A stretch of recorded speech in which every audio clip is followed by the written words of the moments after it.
My self Vikrant Yadav और last lecture पढ़ रहे थे, लेक्चर नंबर 3, जिसमें हमने जो पढ़ा था लास्ट में क्या पढ़ा था, ऑर्डर ऑफ रिएक्शन। ये बात करें अभिक्रिया की कोटि पढ़ा था, लेकिन इस लेक्चर में जो लेक्चर नंबर 4 में हम पढ़ने वाले हैं वो आपका संघटक सिद्धांत। देखिए संघटक सिद्धांत क्या है, इंपॉर्टेंट थ्योरी है। संघटक सिद्धांत क्या होता है, इसे पढ़ेंगे। संघटक का मतलब क्या होता है, अगर हिंदी में इसकी मीनिंग बात करें, इसका मतलब होता है टक्कर। टक्कर की बात कर रहा है। ये जो अगर बात है, ये जो देने वाला जो साइंटिस्ट था, इसको एक तो मैक्स स्ट्रोस और दूसरा जो ट्राउजर साइंटिस्ट था, एक आपका बात की जाए विलियम लोइस, ये दो साइंटिस्ट थे जिसने दिया था आपका संघटक सिद्धांत। क्या कहता है सिद्धांत के अकॉर्डिंग जो नियम डिपेंड है, ये गति ऊर्जा सिद्धांत पर है। अगर बात है kinetic theory of gas, kinetic theory of gas आपने पढ़ी होगी 11वीं क्लास में, जो आपने पढ़ी हुई है काइनेटिक थ्योरी, जिसमें पढ़ा है कि इनके जो गैस के पार्टिकल है, गतिज सिद्धांत है, जो गैस के पार्टिकल उनमें स्पंज होता है, आपस में उनके बीच में कोलिजन अगर बात की जाए। दूसरी उनका जो प्रेशर होता है वॉल को टकराने के बाद जो बनता है, गुरुत्वाकर्षण का मान नहीं करता। आपने गतिज सिद्धांत पढ़ा है, गतिज सिद्धांत जो पढ़ा हुआ है, गैसों के अणुओं का जो गतिज सिद्धांत है, गतिज सिद्धांत पढ़ा है, उसके ऊपर आधारित है कौन सा, संघटक सिद्धांत।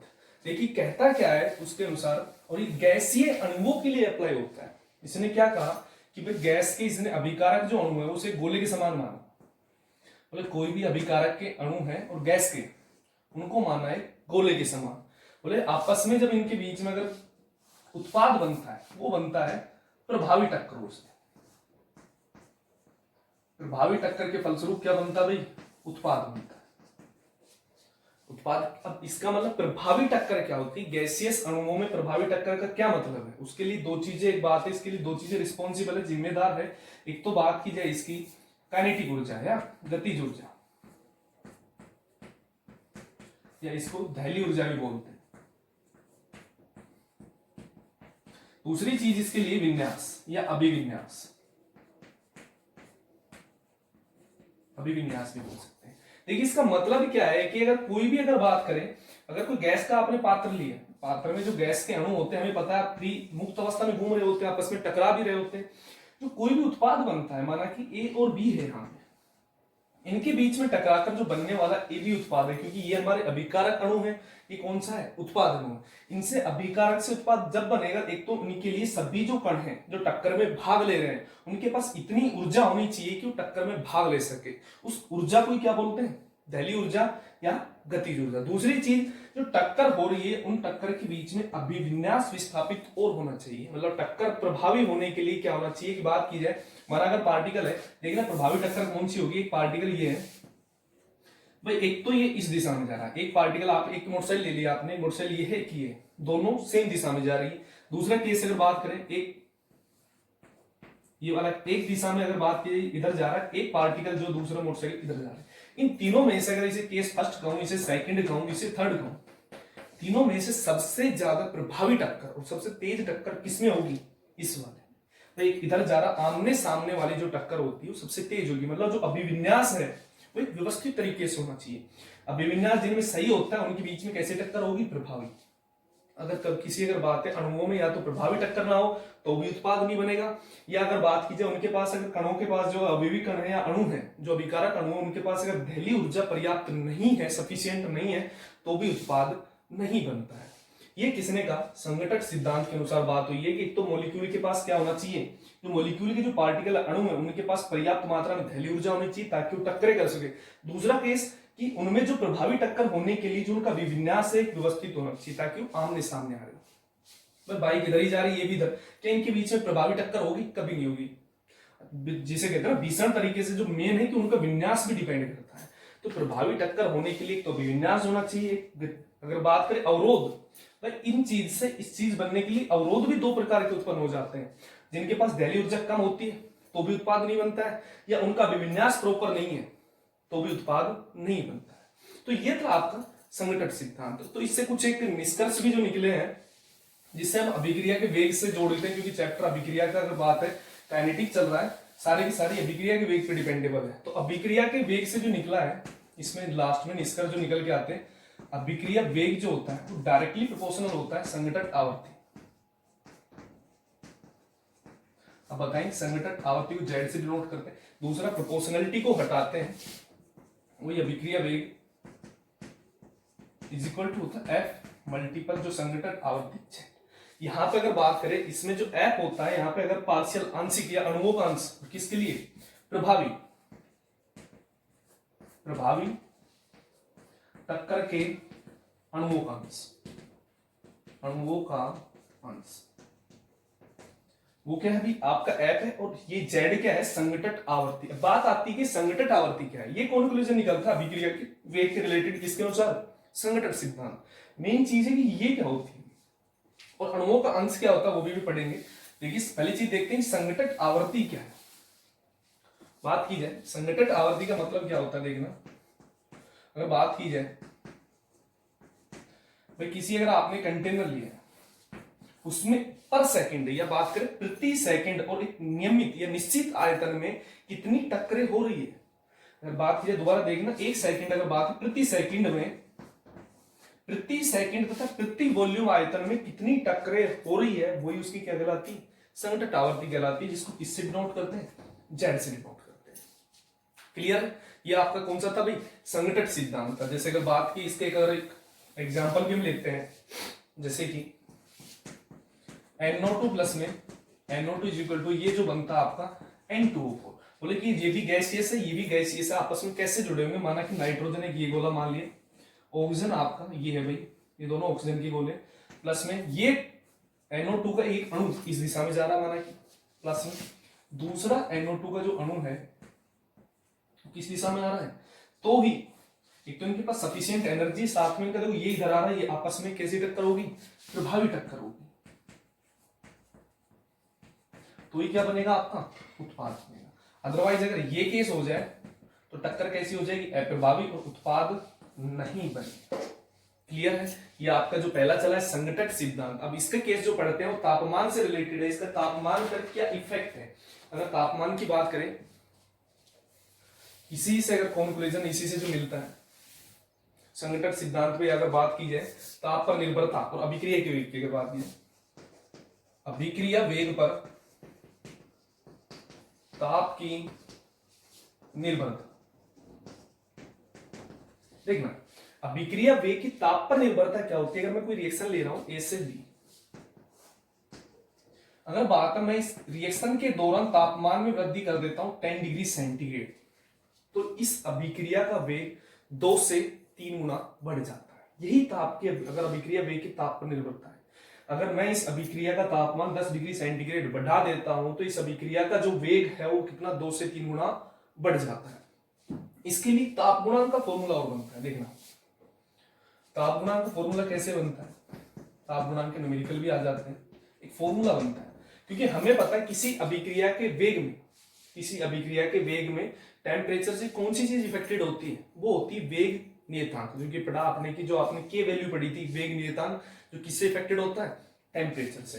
तो उस केस में मतलब उस समय वेग नियतांक अगर बात की जाए, जो टेम्परेचर उसका क्या हो, टी टेम्परेचर, उसके बाद अगर हम उसका कितना टेम्परेचर बढ़ा देते हैं 10 डिग्री सेंटीग्रेड, 10 डिग्री सेंटीग्रेड बनाने पर जो रेट कांस्टेंट मतलब वेग नियतांक की बात की जाए, वो टेम्परेचर जहां से हमने स्टार्ट किया 0 से कितना डिग्री बढ़ा दिया 10 डिग्री, उनका जो रेशियो होता है वो लगभग बराबर आता है किसके, 2 से 3 गुना आता है। यही आपका ताप गुणांक का फॉर्मूला, जिसका आंसर लगभग 2 से 3 के बीच में आ रहा होता है। अगर एक किसी का आपको वेग नियतांक दिया गया हो किस टेम्परेचर पर, टी टेम्परेचर पर, बाद में 10 डिग्री टेम्परेचर बढ़ाने पर जो वेग नियतांक दे रखा है, उन दोनों के रेशियो का लगभग आंसर कितना आता है, 2 से 3 के बीच में आता है। वही क्या होता है, उसका ताप गुणांक होता है। क्लियर है। उसके अलावा ताप की निर्भरता अभिक्रिया वेग पर एक चीज और आ जाती है, अभिक्रिया के दो ही अगर कारक की बात करें अभिक्रिया के वेग की निर्भरता, पहली तो अगर बात की जाए कि संघटन आवृत्ति बढ़ने पर, संघटन आवृत्ति बढ़ने पर, और दूसरा इसका जो केस आ जाता है प्रभावी टक्कर बढ़ने पर।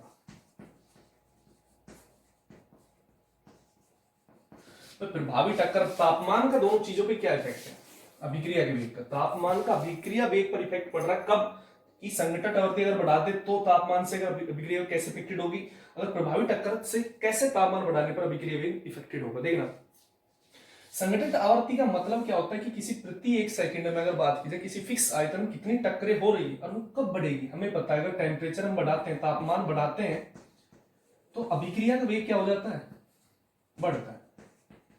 ये भी क्या होता है भाई, तो ये बढ़ा रहा है तो ये भी बढ़ता है, और ये बढ़ता है तो हमें पता है कि अभिक्रिया का वेग बढ़ रहा है। तो मतलब कब बढ़ रहा है, जो उसके अणुओं के बीच में संघटक आवर्ती का मान भी बढ़ रहा है। संघटक आवर्ती मतलब, पर अगर बात है उसके अणुओं में टक्करों की संख्या क्या हो रही है भाई, बढ़ रही है। तो तीनों मान अगर बात है तापमान पर किसका इफेक्ट भी पड़ता है, संघटक आवर्ती बढ़ाते हैं तो अभिक्रिया का वेग बढ़ता है। वो कब बढ़ता है, कब बढ़ाते हैं भाई, तापमान बढ़ाते हैं।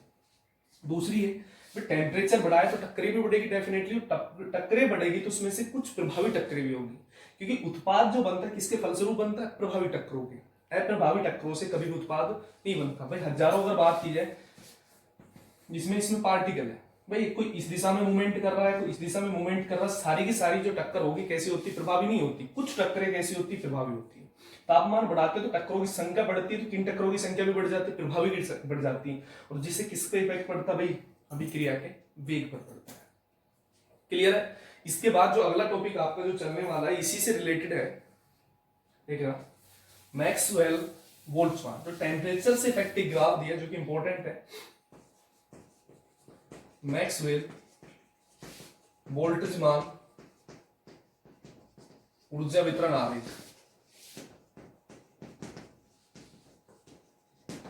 देखिए ये क्या होता है, मैक्सवेल बोल्ट्जमान में देखिए, ये भी टेम्परेचर से इफेक्टेड है। उसने क्या लिया ग्राफ में, एक साइड तो उसने लिया अणुओं का अंश। अणुओं का अंश से मतलब है कितनी टक्करें हो रही है उनके बीच में प्रभावी, उन चीजों का अंश, उसके फ्रैक्शन की बात कर रहा है। और इस साइड उसने जो ली उसकी गति, उनके बीच में ग्राफ लिया। इसमें एक वर्ड आएगा सक्रिय ऊर्जा हो आएगा, देखना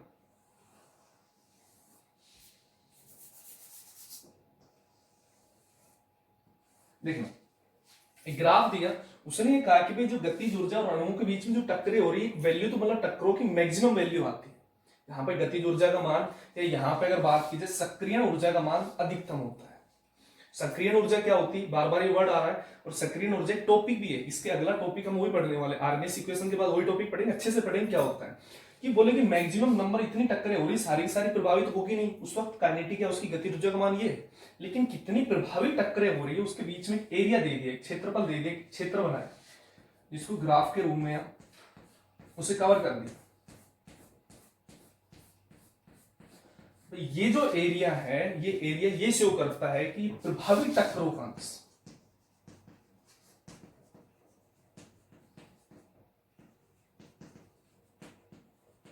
ये जो एरिया मतलब अगर बात है कुल टक्करें ये हो रही है एक में वैल्यू तक, तो उसमें से प्रभावी कितना होगी वो ये वैल्यू। तो ये एरिया जो क्षेत्र है ये वो शो कर रहा है कि इतनी प्रभावी टक्करें हो रही है। दूसरी बात है अणुओं के अंश से बोल्ट्जमान ने क्या किया, ये उस तापमान पर देखा, पहले तो ये ग्राफ दिया टी टेम्परेचर पर। फिर दूसरा भी थोड़ी देर पहले हमने देखा है कि टेम्परेचर में अगर 10 डिग्री सेंटीग्रेड बढ़ाते हैं तो अभिक्रिया का वेग 2 से 3 गुना बढ़ जाता है। उसने टेम्परेचर 10 डिग्री बढ़ाया और फिर ग्राफ लिया, तो उसकी अगर बात करें सक्रिय ऊर्जा का मान भी घट जाता है। क्यों घटता है, क्योंकि सक्रिय ऊर्जा अब कुछ मान है, जैसे सक्रिय ऊर्जा क्या होती है उससे रिलेशन बताता हूं, या एक्टिवेशन एनर्जी बोलती है, इनवर्सली प्रोपोर्शनल होती है, व्युत्क्रमानुपाती होती है अभिक्रिया वेग। बात की जाए ये कब, देखो टेम्परेचर बढ़ाया है, वो भी हमने कितना 10 डिग्री सेंटीग्रेड। पहले टी टेम्परेचर पे था, 10 डिग्री बढ़ाया तो अभिक्रिया का वेग बढ़ जाता, अभिक्रिया का वेग बढ़ता तो प्रभावी टक्करों की संख्या बढ़ती है। अभी हमें पहले पढ़ा टेम्परेचर इफेक्ट, और प्रभावी टक्करों की संख्या बढ़ेगी तो ग्राफ का और मान, इतना मान और बढ़ जाएगा। मतलब प्रभावी टक्करों की संख्या उसे किससे, इस क्षेत्र से बताएंगे कि प्रभावी टक्करों की संख्या क्या, इतना मान और बढ़ेगा। कब, जब हमने उसका कितना टेम्परेचर बढ़ाया 10 डिग्री सेंटीग्रेड। सक्रिय ऊर्जा का इससे क्या रिलेशन है भाई, हम तापमान किसी का बढ़ाते हैं तो अभिक्रिया का वेग बढ़ता है। अगर तापमान बढ़ाते हैं अभिक्रिया का वेग बढ़ रहा है तो ये इनवर्सली प्रोपोर्शनल है, व्युत्क्रमानुपाती, तो सक्रिय ऊर्जा का मान घटेगा। पहले सक्रिय का मान ये था तो अब कितना आएगा, कम आएगा।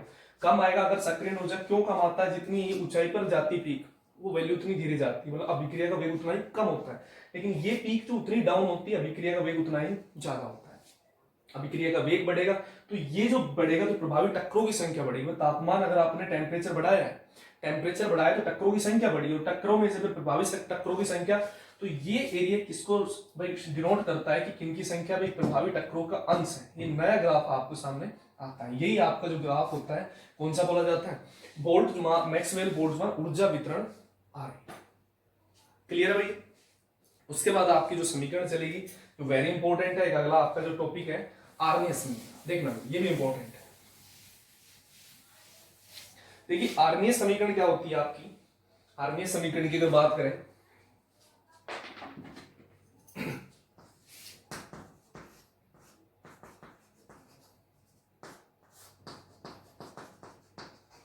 देखिए आर्नियस समीकरण जो दी, आर्नियस नाम का साइंटिस्ट था, उसने एक डेरिवेशन दिया। अगर बात एक लंबी सी इक्वेशन लेकर लास्ट में वेग नियतांक का एक एक्सप्रेशन दिया, स्वरूपण दिया। देखना क्या दिया उसने, ये दिया, अभिक्रिया दी उसने, सॉरी एक समीकरण दी। ये जो समीकरण कहलाती है, ये समीकरण क्या कहलाती है, आर्नियस समीकरण। इस चीज में क्या क्या लिया उसने, किन किन चीजों के बीच में अगर बात है संबंध दर्शाया, तो यहाँ पे ए है, ये आपका है आर्नियस नियतांक बोलते हैं इसको,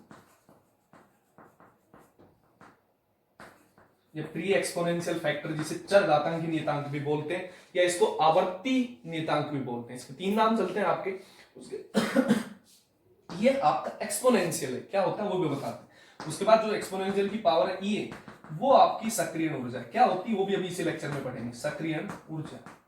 उसके बाद आर जो है आपका, वो है गैस नियतांक, जो कि आप अच्छे से पढ़ चुके हो 11th में।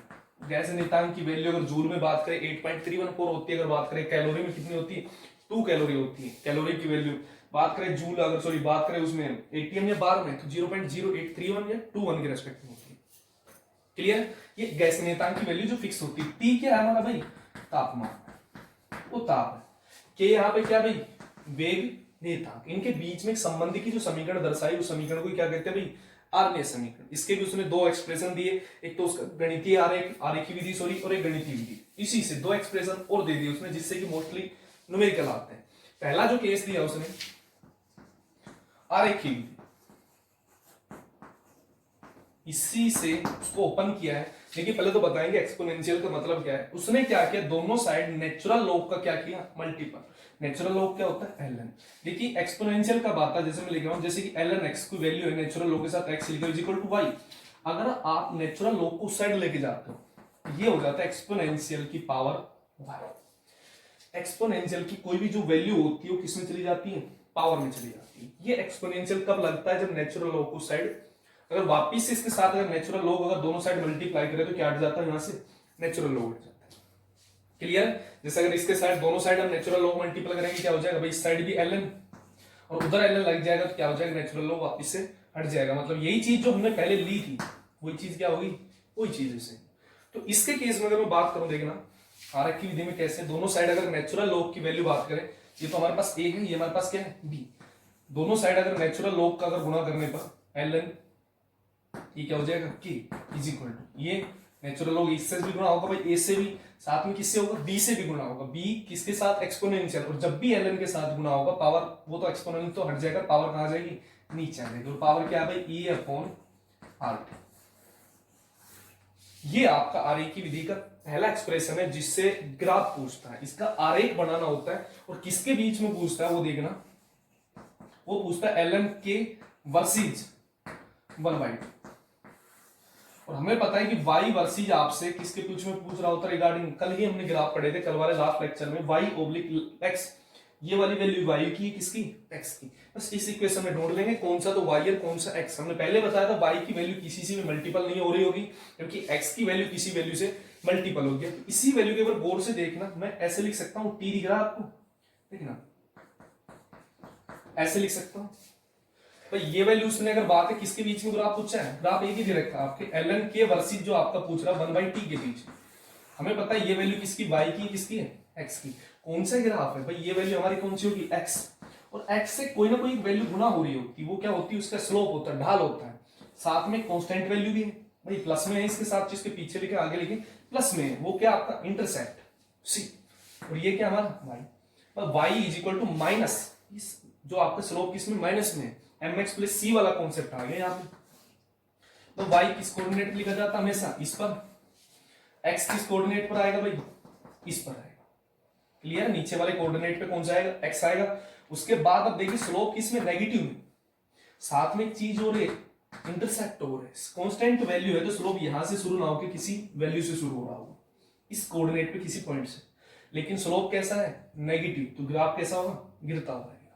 और स्लोप क्या है, मतलब ढाल क्या हमारा, minus E A upon R, और ये जो वैल्यू है ये कितनी भाई, एल एन ए। क्लियर है? ये कौन सी विधि है आपकी, आर की विधि। ग्राफ पूछ लेता है एक नंबर का, वेरी इंपॉर्टेंट है, ग्राफ अच्छे से पढ़ना है।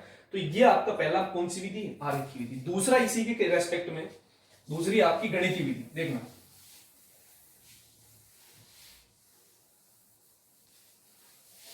अभी जो आप आर्मी समीकरण पढ़ी उसका एक्सप्रेशन आरेखी में लेके आए थे, आप क्या लेके आए थे, L N K is equal to L N A minus E upon R. देखिए गणितीय जो हम सेकंड केस पढ़ने वाले हैं, गणितीय विधि, उसकी रेस्पेक्ट में, अगर गणितीय विधि के रेस्पेक्ट में बात करें तो अगर बात की जाए दो टेम्परेचर है, T1 टेम्परेचर पर, T1 एंड T2 टेम्परेचर पर, जो किसी भी एक रेट अगर एक अभिक्रिया के लिए जो किसका मान बदल जाता है, K1 एंड K2। अगर T1 एवं T2 ताप पर उसी अभिक्रिया की वेग नियतांक K1 और क्या हो जाते हैं, K2, क्योंकि अभिक्रिया में अगर ताप बढ़ाते हैं सिर्फ और सिर्फ उसका क्या बदलता है, वेग नियतांक बदलता है।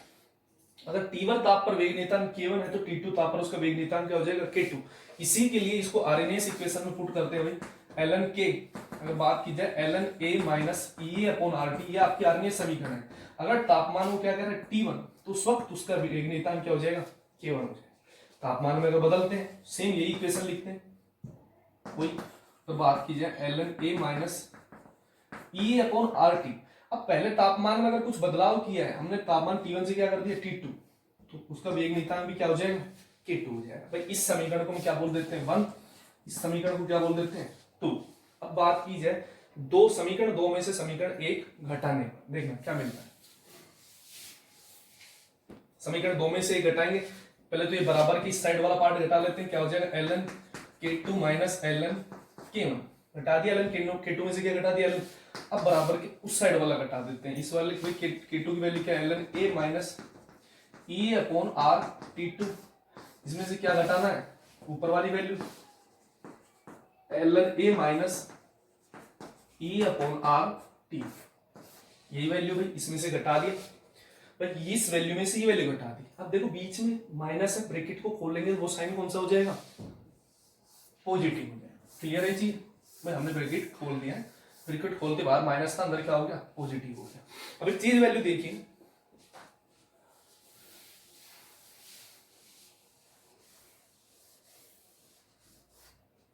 देखिए अगर बात है ln a पॉजिटिव है, ये ln a नेगेटिव है, ठीक है। इधर बचता है क्या भाई, minus E upon R T, वो किस में, प्लस में, प्लस वाला कहां लिख लेते हैं आगे, E upon R T1 minus E upon R T2। इधर देखना भाई क्या होता है, आपने केस पढ़ा होगा ln a upon b is equal to क्या होता है, ln a minus ln b। अब आपको K2 तो मानो a और K1 मानो क्या, b। ए दिख रहा है, पॉजिटिव वैल्यू होती है कि वापिस से इस एक्सप्रेशन को इसमें करना है कन्वर्ट, दिख रहा है ये वाला, कन्वर्ट करोगे तो क्या हो जाएगा, इसी फॉर्मूले के अकॉर्डिंग क्या हो जाएगा, ln k2 बाई q। वापिस से इसे ओपन करें तो ये आ जाता है। क्लियर है, इन दोनों में कॉमन क्या रखा भाई, e अपॉन r, और अंदर क्या बचता है 1 upon T1 minus 1 upon T2, और इधर क्या बचता है आपका ln k2 बाई q। ये आपका है गणितीय विधि है, ये भी आपका कौन सा इंपॉर्टेंट फॉर्मूला, जिससे बहुत सारे आपके न्यूमेरिकल हो जाएंगे। बहुत इंपॉर्टेंट फॉर्मूला ये वाला।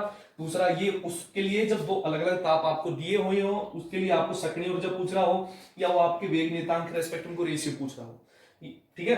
अगर बात की जाए अगर टेम्परेचर की वैल्यू 1 हो तो आपका यही फॉर्मूला चल जाएगा, ln is equal to ln a minus E upon R T. अगर वेग नियतांक की अगर बात है, सॉरी तापमान एक ही ताप की बात कर रहा है तो ये वाला फॉर्मूला अप्लाई होता है। ये होती है आपकी आरएनएस समीकरण। क्लियर है। इसके बाद जो आपका टॉपिक जो बचता है वो बचता है सक्रियण ऊर्जा और संक्रमण अवस्था। ये इंपॉर्टेंट है, जो भी बात कर रहे थे संक्रियण ऊर्जा की 2-3 बार बात भी हो चुकी है। देखिए होती क्या है, बात की जाए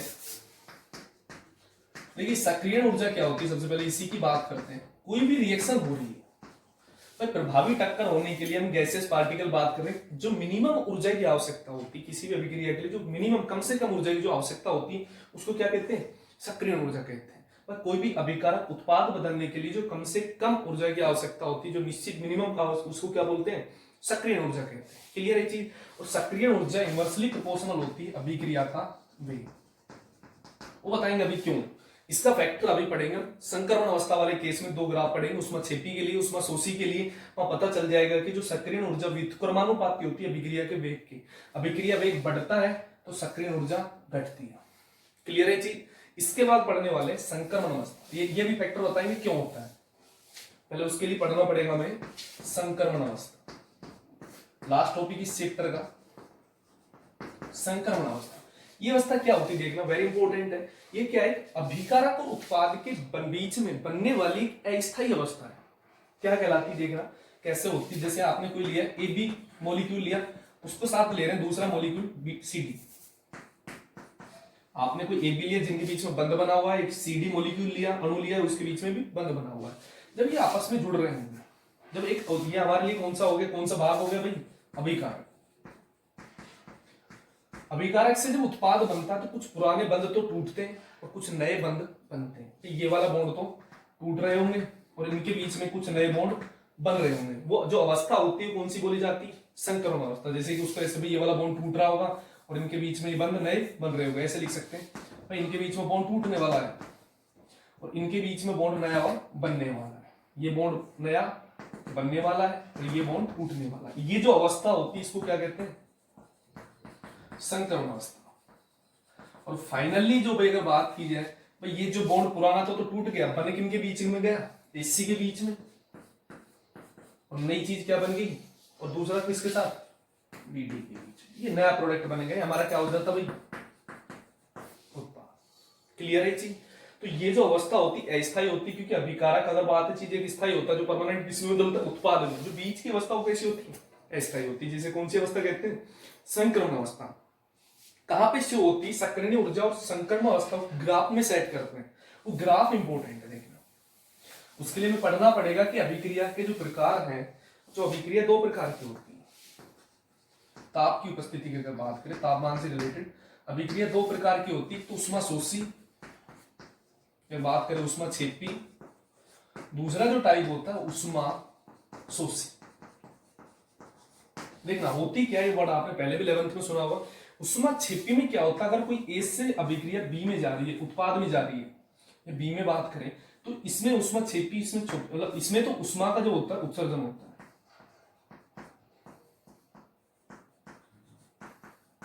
वो कुछ उष्मा उत्सर्जित होती है। अगर बात करें एससी अभिक्रिया में क्या होता है, ए से अगर वो बी में जा रही है तो कुछ उष्मा क्या होती है, अवशोषित। देखना इसके दोनों ग्राफ पढ़ेंगे। तो ऐसी अभिक्रिया जिनमें कुछ अभिकारक से उत्पाद में जाती कुछ उष्मा उत्सर्जित होती है तो कैसी अभिक्रिया बोली जाती है, उष्मा छेपी। अवशोषित होती है तो कैसी बोली जाती है, उष्मा शोषी। अब देखिए ग्राफ में इसको कैसे प्लॉट करते हैं भाई। इधर हम मान ले ऊर्जा और इधर मानते हैं अभिक्रिया प्रगति, जिधर अभिक्रिया बढ़ रही होती। माना आपका माना क्या, आपने जो अभिक्रिया अभिकारक है वो क्या है, उसकी कुछ ऊर्जा होगी भाई। ऊर्जा का यहाँ का मान 0 होता है, किसी भी अभिकारक की ऊर्जा का मान 0 होगा तो उत्पाद बनाएगा ही नहीं। कुछ ना कुछ मान होता है, वो मान लिया ऊर्जा का, क्या मान है भाई, ए पॉइंट पर ये मान यहाँ पे। क्लियर। अब एक चीज देखिए, अगर यहां से यहां जाने में ऊर्जा मतलब ए की कुछ ऊर्जा उत्सर्जित हो रही है तो बी की ऊर्जा ए से क्या मिलेगी, कम मिलेगी। ऊर्जा जो ए की थी उसने कुछ उत्सर्जित कर, कुछ उसने छोड़ दी, मुक्त कर दी, तो बी की ऊर्जा डेफिनेटली क्या हो जाएगी, कम हो जाएगी। मतलब बी की ऊर्जा ए के रेस्पेक्ट भाई, ये ऊर्जा का मान यहाँ है, इससे कम आएगी तो कहाँ आएगी, यहाँ है। ये लाइन है, इसका मतलब अब जो ऊर्जा का लाइन है, सॉरी ये पॉइंट है। देखना यहाँ पर अगर ऊपर की तरफ चलते हैं ऊर्जा बढ़ती है, नीचे है तो उसकी मतलब उत्पाद की ऊर्जा क्या होगी, घटेगी। मतलब इधर अभिक्रिया बढ़ रही है, नीचे का कोऑर्डिनेट जो बात करके इसका कोऑर्डिनेट है अभिक्रिया प्रगति, मतलब बढ़ रही है। मतलब यहां से यहां गई है तो ग्राफ पर बात करें ये आता है। अब देखिए यहां से ये पीक पॉइंट में एक टाइम पे जो अभिकारक अभिक्रिया हो रही होती है, एकदम उसकी ऊर्जा बहुत हाई लेवल पे चली जाती है। आपने देखो कभी एकदम से कोई चीज मिला तो बहुत तेजी से अभिक्रिया होती है, फिर वो शांत हो जाती है। सेम कॉन्सेप्ट है। वहां तक मैक्सिमम पॉइंट तक पहुंचने के लिए भाई, यहाँ जब शुरुआत थी, यहां से यहां तक जाने में जितनी ऊर्जा की आवश्यकता आई उसे ही कहते हैं सक्रिय ऊर्जा। अगर किसी के पास ये ऊर्जा नहीं होती है तो वो अभिकारक उत्पाद में कभी भी नहीं बदलता है। क्लियर है। दूसरी बात करें, देखना इस पॉइंट तक कुछ ऊर्जा भाई यहां तक इसके बराबर थी, हमने देखा उत्पाद में जब गए तो उसकी ऊर्जा एक एस्पेक्ट में क्या हुई, कम। तो कुछ ऊर्जा हमें पता है क्या हुई है, मुक्त हुई है, जिससे किससे डिनोट करते हैं, डेल एच। ऊर्जा मुक्त हुई है तो इसका मान जो आता है नेगेटिव में आता है। मतलब डेल एच की जो वैल्यू आती है, बात की जाए जो डेल एच हमारा जो आता है कैसा आता है, नेगेटिव आता है। क्यों आता है, जैसे कि माना इसकी ऊर्जा का मान था 5, कुछ ऊर्जा उत्सर्जित तो बचा कितना 2, तो इसको H1 कहते हैं, इसको क्या कहते हैं H2। तो डेल एच ऊर्जा में उष्मा में कितना परिवर्तन है, एंथैल्पी में कितना परिवर्तन है, तो H2 माइनस क्या करते हैं H1, तो H2 कितना 2, H1 कितना 5, वैल्यू किसमें आएगी, नेगेटिव में। क्लियर है। तो डेल एच का जो मान आता है किसमें आता है, इसमें भाई नेगेटिव में आता है। क्लियर है। सेम अगर बात करें इस वाले केस में, ये वाली जो ऊर्जा क्या कहलाती है, सक्रियण ऊर्जा। जो ये पॉइंट है जहां पे कुछ बॉन्ड नए टूट रहे हो तो पुराने वाले तो नए वाले बन रहे, इसको क्या कहते हैं, इस अवस्था, इस पॉइंट पर जो अवस्था उसको क्या कहते हैं, ट्रांजिशन स्टेट या संक्रमण अवस्था। ये वो पॉइंट होता है जहां पर क्या बन रही होती है, संक्रमण अवस्था बन रही होती है। इसके लिए बात करें इसी ग्राफ में, इस कोऑर्डिनेट पे तुम क्या ले रहे हैं, ऊर्जा, इस पर क्या लेंगे, अभिक्रिया प्रगति। अब बात करें सेम, माना एक ही कुछ तो ऊर्जा होगी भाई, ये है एक ही कुछ ऊर्जा।